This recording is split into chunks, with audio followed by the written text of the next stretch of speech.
This conference will now be recorded. And others will be chiming on. Wonderful. Hello, everybody. It's good to see so many faces, old friends, new friends. It's great to see you. We're gonna get started here. For those of you who don't know me, I'm Betty Bogg. I'm the Executive Director, Connections for the Homeless, and I am coming to you from here at our headquarters on Dewey Avenue in Evanston. I'm going to be joined tonight by James Barnett. He is our wonderful community programs manager. He's located right now at our Chicago Avenue offices at Hildas Place. So we'll tag team from two locations tonight because we are that advanced. I'm going to quickly let you know what's happening tonight. We're going to go over a brief recap of what we've been up to since March, give you a current update on what we're doing right at the moment, give you an update on our shelter efforts at Daisy's Place.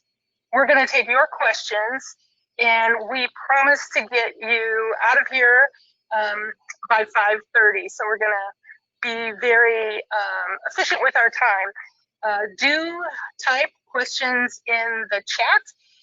That is how you can add them if you haven't already sent them into us. If the chat goes on longer or the questions are riveting for us all, we will we'll happily stay a little bit after 5:30 to keep talking. So let's get started with a review of what we've been up to during this pandemic. And forgive me a little bit, I need to keep checking my notes to make sure I don't forget anything. So what we have been doing, we have served almost 2,000 folks since the beginning of this pandemic. One of the three pillars of our work is, as many of you have heard us talk about, is eviction prevention. One of the most efficient ways we have of providing assistance to folks since January, from January through September. We've spent over $700,000 to prevent over 250 households from losing their home. Obviously, this is ideal, far less expensive to get people caught up on their rent than it is to work with them after they've become homeless. So we're very grateful that we've been able to step in and save people's homes for them. We have seen not only an increase in the number of households we're serving, but as you might imagine, we're also seeing an increase in the dollars per household that we need to provide as people have lost their jobs and gotten further and further behind during the pandemic. You might have heard a little bit about the things that we're doing in our hotels. This has been a huge effort for us over the last 9 months. We have served over 300 people, including 64 children, in 3 different hotels. As you can imagine, hotel living is not ideal for months and months and months. And so, of course, it was absolutely a necessary intervention when the pandemic and the shelter-in-place order first started. But our ultimate goal is to get people into housing. And so far, we've moved 63 of those households, about 100 people, into their own apartments. So we're really proud of that. And it's our goal to work with everyone to get them an apartment eventually. One of the things that we never really thought about for ourselves was the amount of what an economic force for good. We always think of ourselves as a force for good for the people that we're serving, but not only are we that, as we always have been, but we have invested over $3 million just from April to August, over $3 million into our local economy. We have kept restaurants afloat, so many restaurant partners. We have kept hotels in business. We have helped them employ countless people. We have hired 25 folks into our own work, and we have kept numerous landlords from going under because of our our rental assistance program. So we're very proud of the sort of the realization of how this is a means by which we help to translate the good wishes and good intentions and good thoughts of the community into real economic action. And I'm sitting right now, as you might see over my shoulder here, in our Dewey Avenue food pantry. We are a really important source of nutrition for food insecure folks, and we're really grateful that we never stopped doing this work here at our offices on Dewey Avenue. Although we did pause our drop-in at Hildas Place, we just reopened it on October 1st. And in those two locations, we're seeing 40 or 50 people a day, about 300 visits just to the food pantry in those places. So that's the, the stuff we've been up to a little bit over the last 9 months. So let's talk about also, like, what are we doing right now and what's in it for us in the future. As I mentioned, we paused the work we'd been doing at Hildas Place. We realized that very early on that having people kind of lined up very close together in a poorly ventilated area was not ideal. And so we've reconfigured all of Hildas Place. We're very grateful to our partners at the Margarita, and I'll talk about that in a second, for the ability to open both a congregate, which is where everyone's sleeping in one room, and non-congregate shelter at the Margarita Inn. But that allowed us to rethink the use of the space at Lake Street Church. You know that we started there 36 years ago. I think I see David Myers on this call, our former executive director from, I don't know, the 1930s or something like that. And he knows exactly what we're talking about. We re-envisioned what we could be doing there in the drop-in. And now I think we have some pictures for folks, if we haven't already shown them, of this newly configured space. It's so bright, it's so airy. The traffic flow is good. People can be there safely. We are limiting the amount of time that folks spend in the space, but we're still able to deliver the services that are so necessary. There we go. The beautiful, new reception desk. For those of you who worked in that area, volunteers, this is a whole new world for us. And all socially distanced, all with masks, all kinds of precautions in place to minimize risk to ourselves, our participants, and our volunteers. So, and this is where, as many of you came to us the first time, volunteering in the clothing closet. We're so happy that we're able to reopen our main clothing closet again, and it's this as popular as it ever was. So let's talk a little bit about the Margarita Inn. So when this pandemic first started, the city of Evanston approached us and asked us if we would shelter people in a local hotel. And the partner that they had targeted at that time was the Margarita Inn. And when you open a hotel, you probably don't imagine that you'll ever be running a homeless shelter, and it is a strain, and it's an adjustment for everyone, and we're very, very grateful for our friends at the Margarita, and because they've been great partners. They're learning with us. They're so supportive and so welcoming, and it really makes the participants feel at home. This has really reshaped the way we've thought about shelter. Not only have we tripled the number of sheltered beds in the community right now, but for many, many people, it's simply transformative to have a door and their own shower and a bed that they can come home to, and a closet and a desk and a safe place to be every night. We know, because we are deeply committed to housing first, that we want a housing solution for everyone, but it is not possible for people who are newly homeless generally to find a place to land that is safe immediately. So although we wish shelter was never necessary and we want to make stays in shelter as brief as possible, they're a very necessary component. The value of it to the participant themselves is just self-evident.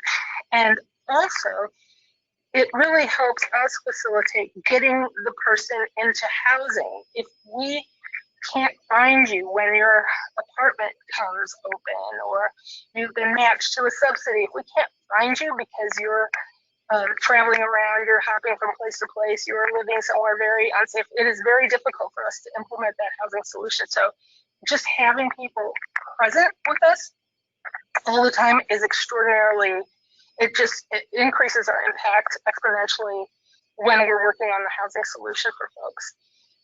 We're not the only ones doing this work. In suburban Cook County, there's 5 other shelter providers who are working in hotels, and all of us see the value.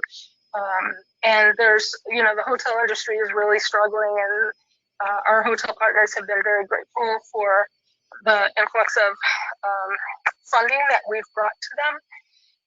Otherwise, a lot of these folks would just have gone under. We currently have 45 rooms at the Margarita, and a congregate shelter that serves 7 folks. I think our head count there right now, I think, is about 65. So, right before the pandemic started, we were in talks with some of our friends from First United Methodist Church. As you may recall, a woman named Daisy was killed in their vestibule in November of 2018, and it broke all of our hearts and really ignited the congregation to be part of the solution for sheltering women. And to be honest, anything like a giant pandemic will derail the best laid plans. And in fact, we did have to pause our construction efforts there. And we have realized that hotels are an amazing way of sheltering women also. So, and in fact, 51% of the folks that we've served during the pandemic in shelter identify as female. When we think about the future, what we are driven to figure out is, how do we honor Daisy's memory? Our commitment to that is unwavering. How do we ensure that women have a safe place to shelter in this community? When we do our work, we do this in partnership with the community. We are not just the translator of good intentions to the less fortunate. We are true partners in this work. We're not doing the work on behalf of other people. We do it with other people. And so we have yet to land on the answer to how we will do this, but we know that it will be in partnership. So I have babbled on now for a bit, 16 minutes. Let me pause my talking for a while to introduce you to James. James Barnett will bring us a mission moment right now. James? Good afternoon, everybody. First of all, I hope you can hear me clearly. Can you hear somebody? James? Are you able to hear me clearly? There's a very strong sort of buzz, or seems like a dial tower kind of.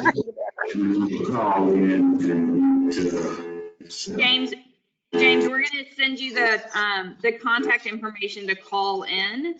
So can you do the call in number and use that and mute your phone? And then, okay. So while James works on that, and we work on our expertise as the deliverers of virtual events and information, just want to remind people to enter questions into the chat if you have them. Our trustee staff will get those to us. We do have a quick question we can ask right now, actually, while James is coming online. Kind of a fun one, which is, since the conference room has been completely turned into a food and clothing pantry. What has happened to your office and where are you now officed out of? Well, yes, good question. My office was right over that way for a few years, and for a little while, we all worked from home, those of us who were not engaged in direct service. But about the middle of April, my office became our hotels. I lived for a little while at the Hilton Garden Inn, and then I lived from May to August in the beautiful Warrington Inn. And I've since gone back home to my dog who barks in Zoom calls, my kids who ask me questions during Zoom calls. But we've actually leased some space next door to this one on Dewey Avenue, and I am located next door to this former space, along with most of the development team. Me and I now share an office. Another question for you, Betty. James is still working on trying to get in and is getting some encouragement from Peggy Reitz, one of our amazing volunteers, who also asks, donations. What do you need most and where and when should we deliver them? We need winter clothes for adults. I'm doing my best to remember all the correct answers to this. There's definitely some things we just don't have the capacity to take household items at this time that are not new. We need new toiletries. We need new and used adult winter clothing, especially coats and boots. We have a lot of folks moving into housing, and we have an Amazon wish list that I'm sure we will provide you with the link to so that you can help support families moving into housings. And of course, we need financial support from everyone just to make this whole thing go. Excellent. Yes, you got it right, boss. That was all the right answers. We are looking for, we're always looking for, good job. We're looking for winter clothing. We are not looking for household items, although we're always looking for toiletries in both full size and then also in travel size. We are also on the Amazon wish list. You can also always go to our website and under the Get Involved, and you can see an up-to-date list. We're looking for food pantry items, unopened food pantry items. You can drop items off. The hours are also on our website. The locations are on our website, but you can drop anything off between 8:30 and 4:30 Monday through Friday, or by appointment if the time that is convenient for you. There is a question about whether or not, oh, good job, Heil. He's posted to everyone. If you look in the chat, you can actually see the specific hours of the locations and the drop-offs. There was a question about if we need lunches, which the answer to that is yes, we do need lunches. We need lunches, we need dinner cooks, and we desperately need more volunteers. We have opened up our volunteer program since we've reopened up Hildas Place. And I think that's a total of like 12 volunteers per day, Monday through Friday, that we're looking for. You can volunteer, work directly with participants. You can also volunteer and work essentially privately. If you are needing to be particularly cautious around COVID, we can set you up in the clothing room by yourself, so you don't have to even really be around other people, but you're still doing really important work for us, which is organizing, sorting, and getting things ready. If you can volunteer, we accept volunteers who are kids as long as they have parents. A question came across about that.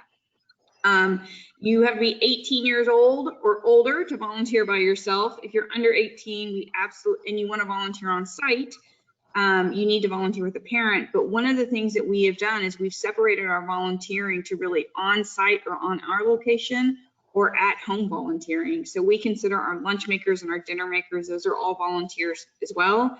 Great things for families to do. There was a question that I want to get to. I think we're still working on trying to get James logged in here. Let me jump on this question. Actually, Nia. Oh, Who is Oops, that? sorry to interrupt. Actually, yeah, I think James is on. So if you guys just want to hold on 1 second, let me see if we can get him. Great. Hey, James, go ahead and speak. He's got two. Hold on, guys. Yep.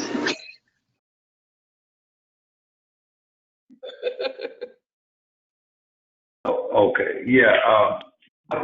Thanks, everybody, and thank you for your patience. I've seen a lot of miracles in my time here at Connections, and I was just thinking about one miracle I can connect directly to our efforts since this pandemic, and it's about one of our participants who's been involved with our agency for nearly 2 years now. This lady used a walker, and she had slept in doorways and park benches, and because she suffered from a broken hip as well as from depression and anxiety. And both of these situations were greatly exacerbated by the frustration of being homeless. And this made it very difficult for her to effectively engage in efforts. She would fail to show up for appointments, or sometimes just say that she did not feel like it today. She would never smile. She never had anything pleasant to say. And she had 4 different housing opportunities that she either sabotaged somehow or turned down a day after accepting these opportunities. So at the beginning of the stay-at-home order, she was one of the first 5 people who had been picked to stay at the Margarita. And it took me a day to find her, but I did find her and get her there. And so she had a bed to sleep in at night. She had regular meals, a shower, keep her clothes clean. So over months, I just noticed a great improvement in her physically as well as in her disposition. She didn't have to use her walker all the time. She became cooperative with staff and always available for appointments. And she actually began to smile pretty often and thank staff members for their services. So at the beginning of this month, finally, she's living in her own apartment. She's doing well, and she's also engaging more with her family. You know, she's actually in Evanston, and you know, I just like to see things like that. And so we had another who was very difficult, and she was staying in our temporary emergency shelter here at Hildas Place. It was actually in the police gym. And she had been very difficult, but after staying here for about 2 months, you know, she was finally able to get back in an apartment of her own, and she's able to maintain it now. These are just a couple of the miracles that I've seen happen as a result of what Connections was able to do once the stay-at-home order came in. Thank you. Thanks, James. You know, guys, when James tells me about folks that he's met and folks that he's working with, I'm a pretty quick crier, admittedly, but James is one that really, James's stories are so amazing and so heartwarming and such an illustration of the good work that our staff do. I can't thank you enough, James. Yeah. So do we have more questions? We do. So, Betty, there was a question that came in advance that says, I heard about Connections partnership with Alderman Robin Rue Simmons. What does this involve? Well, I am glad whoever sent this in did so, because we are very excited that during, in the midst of all of this madness, we've been able to significantly expand our youth programming. There's a picture of us on Robin's front porch. Alderman Simmons bought a property here in the 5th Ward and immediately reached out to us. This was happening right at the beginning of the pandemic, reached out to us to see if we could use it for some of our participants, and we weren't sure how that was going to play out. It turns out that it's right in an alley across from our other youth programming site, Our House. And so it just seemed like it was fated that we should do youth programming in this space. And we've been able to move young people right out of the hotels and into that house. It is an excellent sort of bridge opportunity for young people who are ready to live without staff being around 24/7. And we folded it into our expansion. That's part of there was a $6 million award given to suburban Cook County for expansion programming with youth. It's called the Youth Homelessness Demonstration Project. And we anticipate that we will get up to, I believe, 40 units or 40 beds of housing, up from about 5 when we first started. So in the last 5 years, that's a big jump. So we're very grateful to the alderman for her partnership. So we want to stay true to our 5:30 stop. Of course, we're available for additional questions. If there's any last questions, we encourage you to put them into the chat. There's a quick one that we can answer really quickly, which is there going to be a winter fundraiser this year? Thrive, as many of you know, has been one of our two signature fundraising events every year. It happens in early February.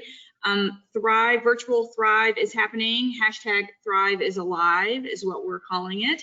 And this slated date is actually going to be February 20th. So we're moving it back a little bit. There's more information, save the dates coming out for that. We are hiring professionals to help us do it. So we will not be doing it ourselves on GoToMeeting. So the sound should be fantastic.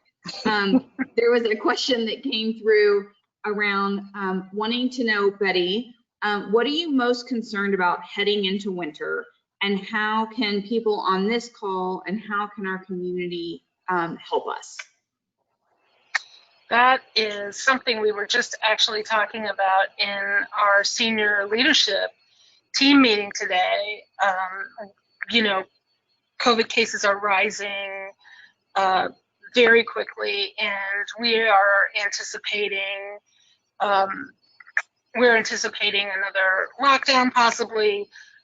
We're grateful that we have partnerships already built with the hotels and the restaurants, so I think we can build on that. I think one of the things that's weighing on me very deeply right now, though, is when we think about eviction prevention, we generally consider that a one-time infusion of cash, and then people are okay at least for a year or a couple years. Generally, we just have to provide 3 months or so of rent, sometimes a little bit more, utilities, things like that. And we are burning through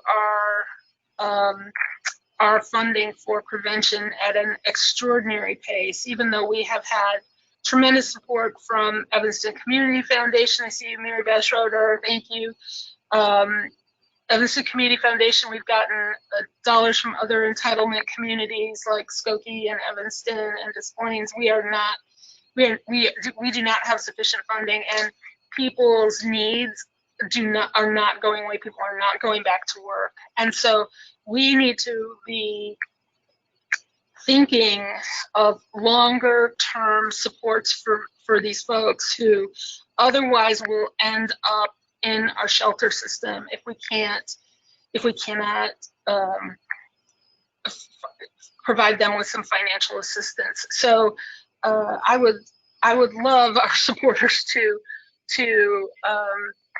consider how they can increase financial support to us, because this is exactly the moment when we need to really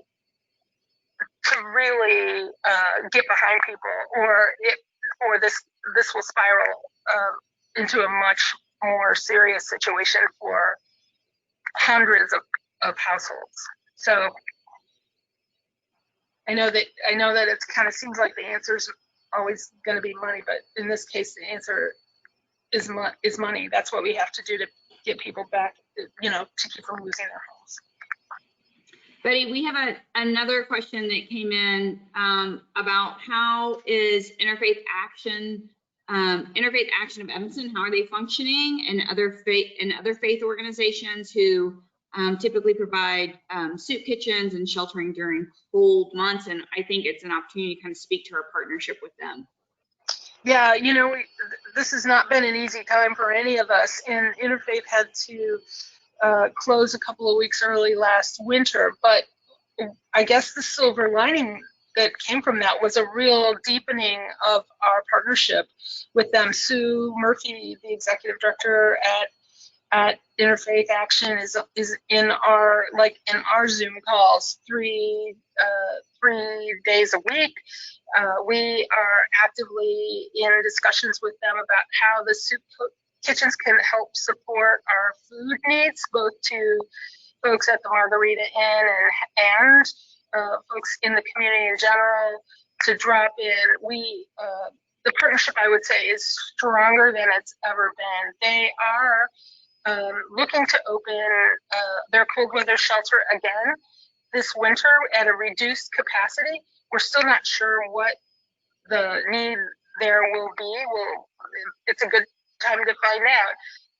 And they are also still operating their daytime shelter. So we're looking at ways that we can continue to leverage the work they're doing with job searches and transportation. So I'd say we're operating now more closely than we have, certainly in my history at the agency.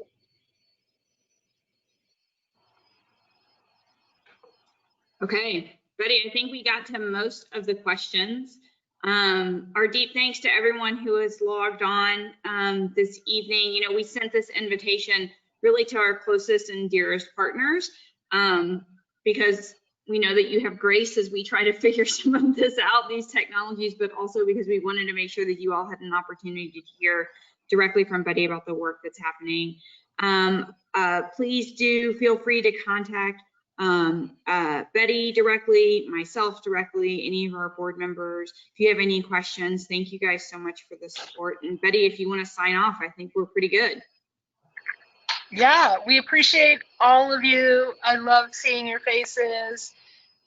Thanks for joining us. We'll be in touch soon. Keep up with us on Facebook and our website and everywhere. And I will see some of you sooner than others. I look forward to that as well. Take care, everyone. Thank you. You guys are really rocking it. Thanks, Mary Beth. Congratulations. Thanks, Stephanie. Everybody have a good rest of the week. Bye, James.